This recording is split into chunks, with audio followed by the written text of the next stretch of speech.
Y'all may have heard there was a little girl who wanted $100. She said, I'm going to do good things with it. I'll help people with this $100, but she didn't have it. So she wrote a letter, Dear God, I'd like $100. She put it in the mailbox and got to the post office. The postmaster said, well, that's really cute. And he didn't know where to send it, so he sent it to the White House. The president said, well, that's really cute. And he had his secretary send the little girl $5.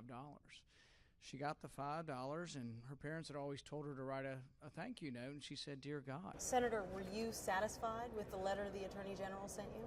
We actually were. We were pretty excited. After filibustering for 13 hours yesterday, we get to declare victory today, and that is basically, we've been asking a simple question all along. Can the president target Americans on American soil who are not engaged in combat? And we thought it was a pretty easy question, but we've been asking it for about a month and a half, and we finally got our answer. So we're pretty excited that the answer from the president is that the Fifth Amendment does apply to all American citizens, and I think you are protected in our country, and that should be obvious, but we're glad we got the answer.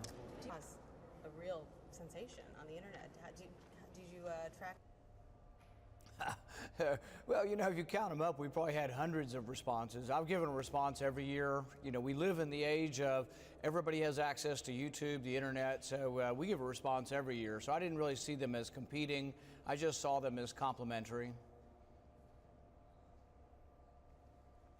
I will speak as long as it takes until the alarm is sounded from coast to coast that our Constitution is important. Articles that are more for civil liberties, less. The freedoms you gave up or you agreed to have limited. The freedom.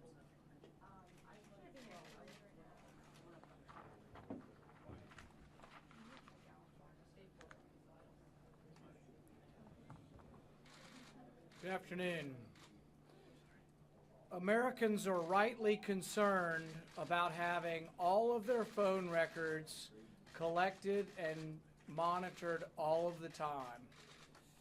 We're here today to announce that we will be challenging the constitutionality of the court order that collects all of Americans' cell phone data all of the time.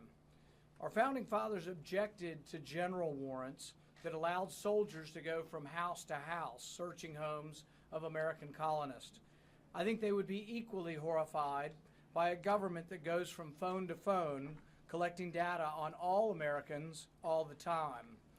The Fourth Amendment clearly states that warrants must be specific to the person and to the place.